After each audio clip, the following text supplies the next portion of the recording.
And joining me now is Democratic Congressman Khanna of California. Congressman Khanna, welcome back to Meet the Press.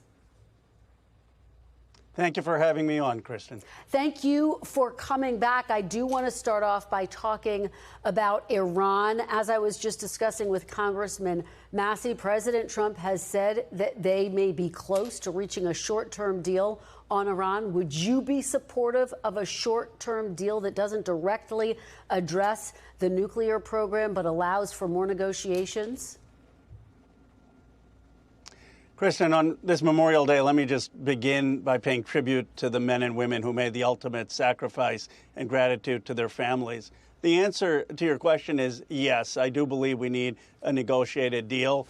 Thomas Massey and I, as he mentioned, actually had the Iran War Powers Act 2 months ago. We would have avoided this war. Food prices wouldn't have gone up. Gas prices wouldn't have gone up, and we could have done this negotiation. But I've always said that I would support negotiation, and it's time for this war to end. Well, let me ask you about the War Powers Act, because House Republican leaders abruptly canceled a vote to limit President Trump's war powers in Iran. It came just days after the Senate voted for the first time to advance a similar measure.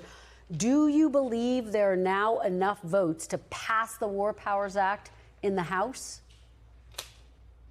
Kristen, I do. It was a bit surreal last week. I mean, first they delayed the vote by 45 minutes to 60 minutes, and then they just pulled the vote. And the reason is that now, unlike when Thomas and I introduced the resolution, there are a lot of Republicans who believe the war should end. They've talked to farmers who say the price of nitrogen, ammonia, urea are through the roof because of the blockades and control of the Strait of Hormuz. They know that the price of gas is up, the price of diesel is up, and they're hearing it from their constituents. So this is putting pressure on Trump to get a negotiation, and it's why Congress matters. Even when we don't get a vote through, we do put pressure on the president. Hopefully this war ends, and I've always said I would support a negotiated end to the war. All right, well, let's talk about Congressman Massey. You've worked closely with him, including to push for the release of the Epstein files. Congressman Khanna, what was your reaction to his defeat this week?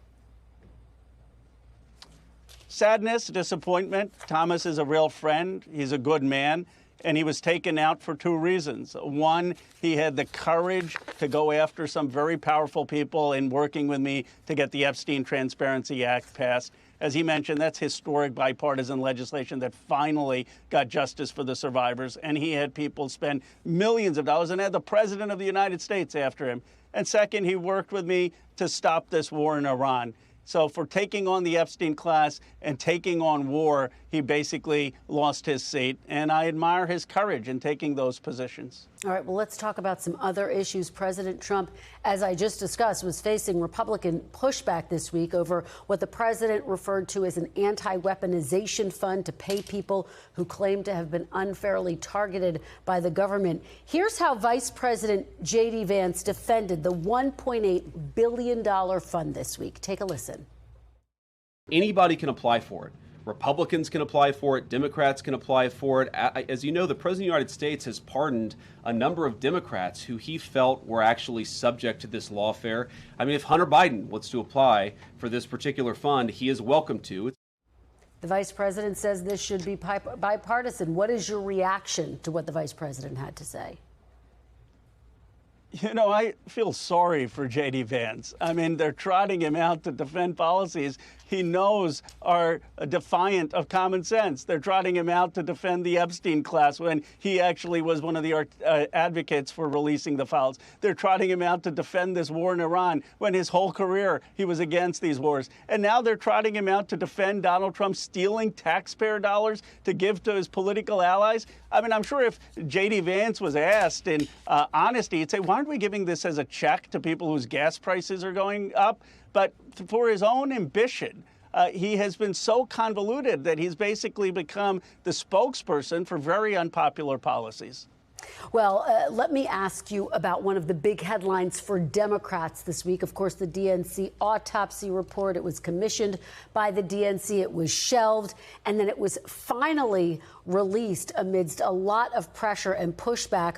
We're going to talk about what was not in the report in just a moment. But first, I want to talk about what was in the report. The author writes, quote, "At times, it seems Democrats are trying to win arguments while Republicans are focused on winning elections. Democrats operate in an ecosystem defined by reason, even in cycles when the electorate is defined by rage." Do you believe Democrats need to completely overhaul how they think about running and winning elections, Congressman? I don't think we need to give up reason. I think more Americans probably want reasoned debate in this country. But we do need to recognize that the status quo has failed, that this is a system that has created massive inequality, that the economy is lopsided and unfair, and it's not working for many working class and middle class Americans. And too often we've run status quo establishment candidates who have been unwilling to call out an economic and political system that has failed. Well, the report also found, quote, "The White House did not effectively support Vice President Harris over 3.5 years to improve her standing before the candidate switch." You served, of course, on the Biden-Harris 2024 National Advisory Board. Does that ring true to you? Well, look, I have great admiration for Vice President Harris. I campaigned my heart out for her. I do believe that in retrospect, had she been in Pennsylvania, Michigan, Ohio, talking about the economy and been the lead for the president's economic policies, the Inflation Reduction Act, the American Rescue Plan, the CHIPS Act, perhaps we would have done better. But we need to look forward now. And looking forward, we need to have an economic message that actually is talking to the working class folks who have been shafted and that's taking on a system that has been rigged. Congressman, as you know, a number of Democrats are now calling on DNC Chair Ken Martin to resign. Do you agree that he should resign, that it's time for new leadership for the DNC? No. Ken Martin is a Paul Wellstone Democrat. There are two things he's done that I actually agree with. One, he said no super PACs in Democratic primaries. We shouldn't have what happened to Thomas Massie happening in our primaries, where we have all this money coming in Democratic fights. And two, Ken has said we shouldn't have superdelegates picking our nominee. So for those two reasons, I agree with him. Now, could he have handled this autopsy better? Absolutely. He has said he should have. Should he be working more with state parties to make sure they're funded into 26 and 28? Absolutely. But I don't believe he should resign. All right. Let me ask you finally about the Supreme Court. After its ruling limiting voting rights, you called for term limits for justices and for expanding the court from 9 to 13 seats once Democrats regain full power of the government. But you have seen this redistricting back and forth play out. If Democrats expand the court, if they were to have control of both chambers, what's to stop Republicans from doing it once the tables turn again? Kristen, first we need to talk more about the Supreme Court decision. This is a Dred Scott court. They have engaged in the fastest rollback of black political rights since Rutherford Hayes ended Reconstruction in 1877. One third of African Americans in the Congress's seats are being threatened. They're doing it to Jim Clyburn in South Carolina, to Benny Thompson in Mississippi, and across Alabama and the South. And we are not speaking up loudly enough, strongly enough against a court that is really rolling back civil rights. I do believe if you combine term limits on the court and the expansion of the court, where every president gets 2 appointees, you would depoliticize this, you would stand up for the Voting Rights Act, and you would stand up for basic American democracy. But this is an assault on John Lewis, Dr. King, and the civil rights legacy, and the Democratic Party needs to run against this court and call this court out.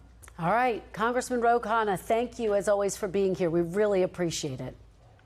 We thank you for watching. And remember, stay updated on breaking news and top stories on the NBC News app or watch live on our YouTube channel.